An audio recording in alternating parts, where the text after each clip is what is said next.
Comment ce petit train de véhicules électriques peut-il améliorer les systèmes d'autopartage dans nos villes? Des scientifiques européens sont sur de bons rails pour trouver des réponses et les ont partagées avec nous.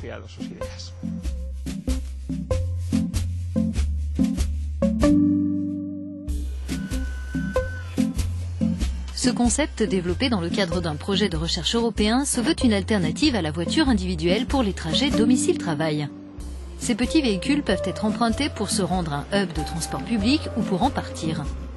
Le système d'attelage a été pensé pour faciliter leur redistribution entre les stations pleines et vides et ainsi mieux répondre à la demande.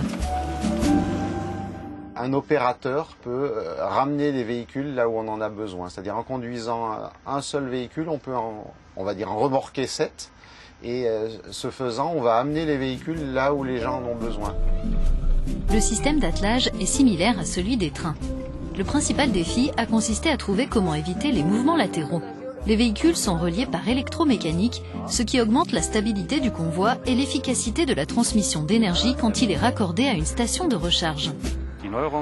La nouveauté de ce système d'attelage, c'est que les signaux, à savoir les instructions de commande, peuvent être transmis d'un véhicule à un autre et que la recharge peut se faire pour tous les véhicules en même temps.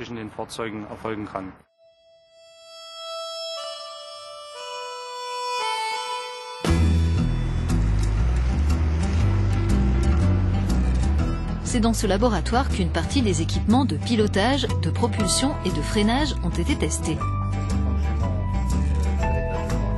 Ces expérimentations ont été riches d'enseignements pour trouver comment faire rouler ce petit train en toute sécurité, en marche avant et arrière. Sur un seul véhicule, on a 2 moteurs, un à l'arrière gauche, un à l'arrière droite. Mais quand on a un train de 8 véhicules, on a 16 moteurs à piloter. Et donc il y a toute une loi de gestion et une loi de commande qui a été assez complexe à mettre en œuvre. En fonction de la masse des véhicules, en fonction de tout un tas de paramètres, on fait des simulations, on met en place des algorithmes et ensuite on les teste sur bande test et enfin sur véhicule. Des modèles ont été développés pour prévoir la répartition de la flotte, la demande et les recettes une fois le système déployé. Il a fallu tenir compte des distances, du nombre d'habitants, des habitudes de déplacement ou encore du coût de la redistribution des véhicules. Il faut des investissements énormes pour construire les infrastructures de recharge, mais aussi définir la stratégie adéquate pour connaître les lieux où installer les bornes et la taille qu'elles devront avoir. Le temps de trajet moyen ne devrait pas dépasser les 10 minutes. Les batteries ont une autonomie d'environ 50 km, vitesse maximale du véhicule 65 km/h.